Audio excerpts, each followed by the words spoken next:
Merci beaucoup. Je suis heureux de vous parler de ce sujet, comment arrêter la vape ce matin. Ce qui pourrait m'influencer dans ce domaine, c'est d'être d'abord un généraliste et pas un médecin spécialiste. Deuxièmement, un médecin addictologue. Et troisièmement, moi-même, un usager occasionnel de vape.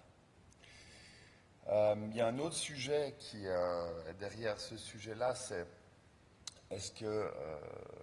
quelle est exactement la nocivité de la vape? On sait très clairement que c'est une nocivité très moindre par rapport au tabac, mais par contre, c'est un autre sujet qu'on ne va pas aborder ce matin. Je fais un très bref rappel pour vous dire que, contrairement aux États-Unis d'ailleurs, où notre étude va se dérouler, la prévalence de tabagisme en Suisse reste très élevée, même si, vous le voyez, dans un quart de siècle ou une vingtaine d'années, on a quand même une prévalence qui a diminué d'une personne sur 3 à plutôt une personne sur 5, donc c'est relativement réjouissant, mais on voit que les jeunes, puisque l'étude qu'on va voir porte sur les jeunes, restent un groupe particulièrement touché en Suisse avec une prévalence du tabagisme ici, vous voyez, dans les 15-24 ans à 25% pour les hommes, 26% pour les femmes. Quels sont les produits du tabac qui sont consommés en fait dans ces groupes? Donc là, peut vous intéresser aux barres en rouge pour les 15-24 ans. C'est évidemment des pourcentages de tous les 15-24 ans. Et vous voyez que la cigarette reste le produit du tabac très largement le plus consommé.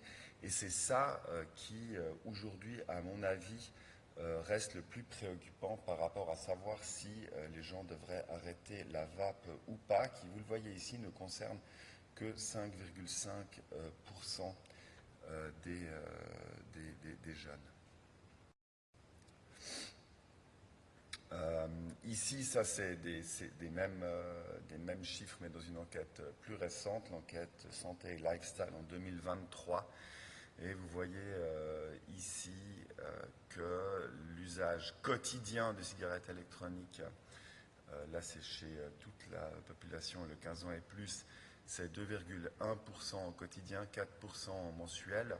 Et donc, aux États-Unis, on va voir que c'est certainement des chiffres qui sont moins élevés, puisque dans le dernier mois, on avait chez les 15-18 ans que 8% des gens qui avaient consommé de la vape dans le dernier mois, et puis pour les 18-25 ans, 25%. Mais si on compare là aux chiffres suisses, qui sont des chiffres pour une consommation quotidienne, c'est certainement beaucoup moins élevé. Et puis il semblerait qu'aux États-Unis, c'est les produits de la vape qui sont aujourd'hui le premier produit pour la nicotine consommée, alors que c'est encore de loin pas le cas en Suisse.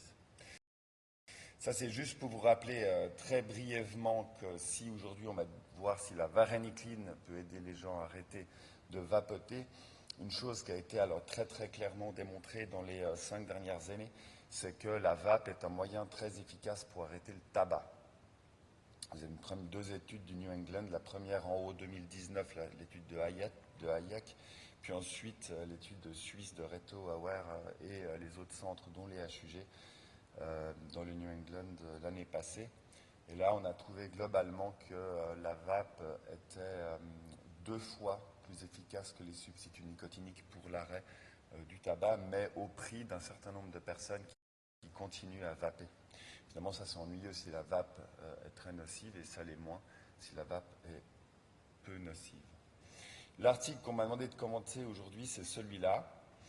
Donc, une étude randomisée et contrôlée qui étudie si la varénicline pourrait aider une population jeune qui vape à arrêter la vape.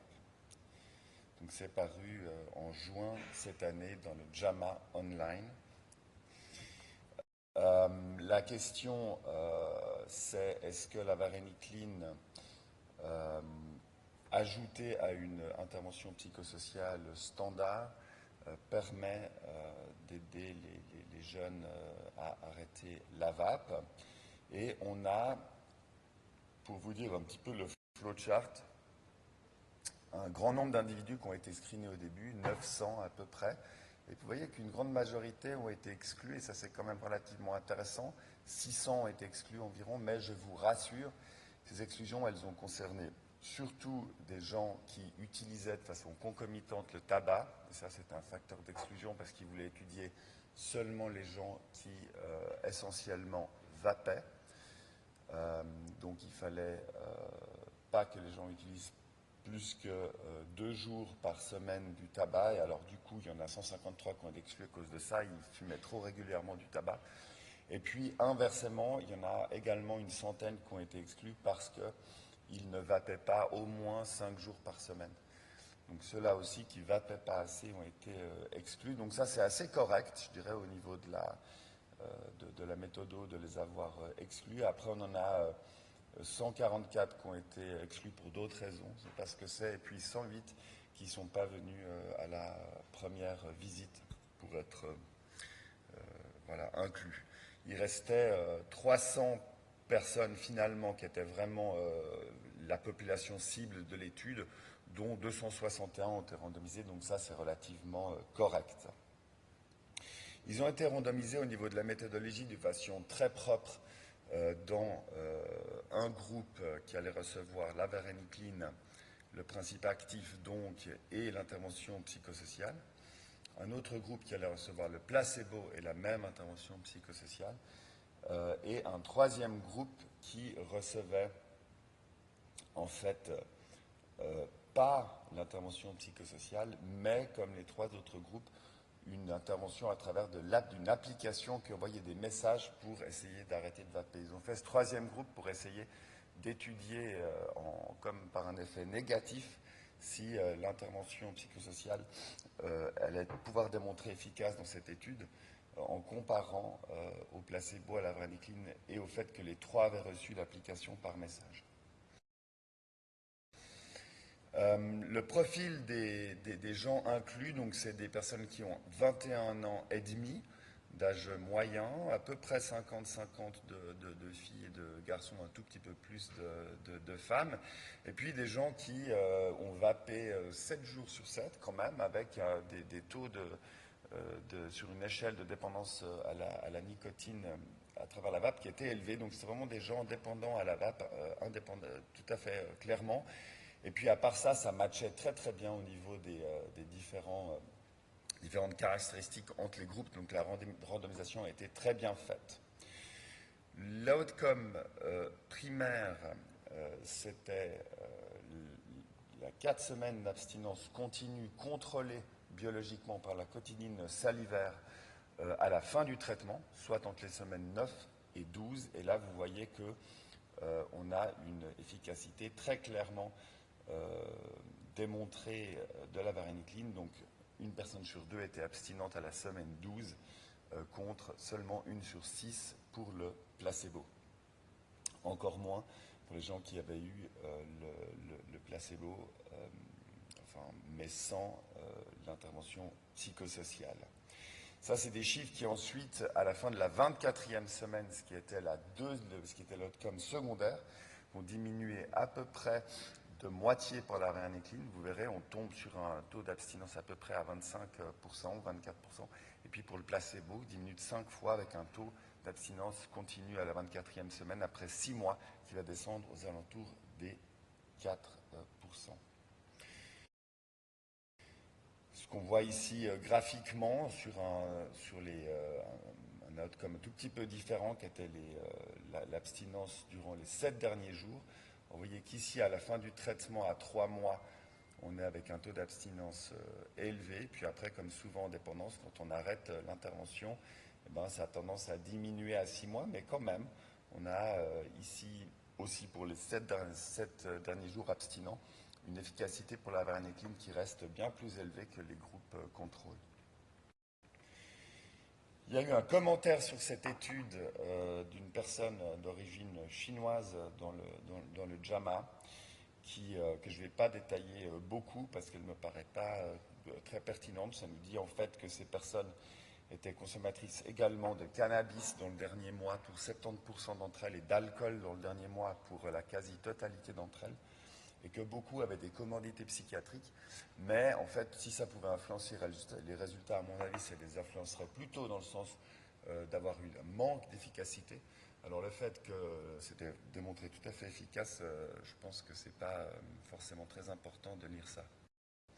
En conclusion, la varenicline associée à une intervention psychosociale pour l'arrêt de la vape est efficace contre placebo chez des jeunes 16-25 ans dépendants de la nicotine. À 6 mois, on avait donc 28% d'abstinence, ce qui est un très bon taux, versus 4% pour le placebo. Le nombre d'effets indésirables, il était élevé, et ça c'est connu que la varenicline fait beaucoup d'effets indésirables, essentiellement des troubles du sommeil, dans à peu près un tiers des cas, des rêves intenses et anormaux encore plus fréquemment, 40% des cas, et puis également des nausées de façon très fréquente, mais par contre la distribution de ces effets indésirables était les mêmes entre le groupe placebo en fait et la varenicline, un tout petit peu plus pour la varenicline, 86 versus 79, mais ce n'est pas statistiquement significatif. Il y a seulement 2 et 3% par contre d'arrêt en raison de ces traitements. Ces données sont cohérentes par rapport à ce qui est déjà connu par rapport à la varenicline pour l'arrêt du tabac. Et je rappelle en passant, comme je l'ai déjà dit, que la vape reste un moyen très efficace pour l'arrêt ou la réduction des risques par rapport au tabac. Mais, et ce sera comme ça que je vais terminer ma présentation, il y a un problème, c'est que la varenicline n'est plus disponible sur le marché. Donc si vous vouliez en prescrire, vous n'en trouverez pas. Et vous devriez vous tourner vers un autre médicament antagoniste du récepteur alpha-4 bêta-2 nicotinique, qui est la citizinicline, qui ressemble beaucoup à la varenicline, si ce n'est que c'est un produit phytopharmaceutique qu'on ne trouve malheureusement pas dans la pharmacopée suisse. Par contre, vous pourrez en trouver en vous adressant à Bulle, à la pharmacie Repon. Et là, pour 120 francs par mois, alors c'est pas remboursé, mais vous pourrez prescrire à vos patients patients et patientes sur une ordonnance normale la citizinicline qu'on prescrit à 1,5 mg. C'est des comprimés de 1,5, donc au début 6 comprimés par jour, puis après à dose dégressive pendant à peu près un mois. On peut le faire durer plus longtemps. Alors il y a des schémas un peu compliqués où on diminue de 6 à 5, à 4, à 3, à 2, puis un schéma simplifié que je vous ai mis ici. 6 comprimés par jour pendant 2 semaines, puis 3 comprimés par jour pendant 2 semaines. Voilà, ça vous permettra d'appliquer quand même, disons, cette méthode avec un autre médicament. J'en ai terminé là, le temps également est un petit peu écoulé, mais je vous souhaite une bonne journée. S'il y a une ou deux questions, on a peut-être quand même le temps de les prendre.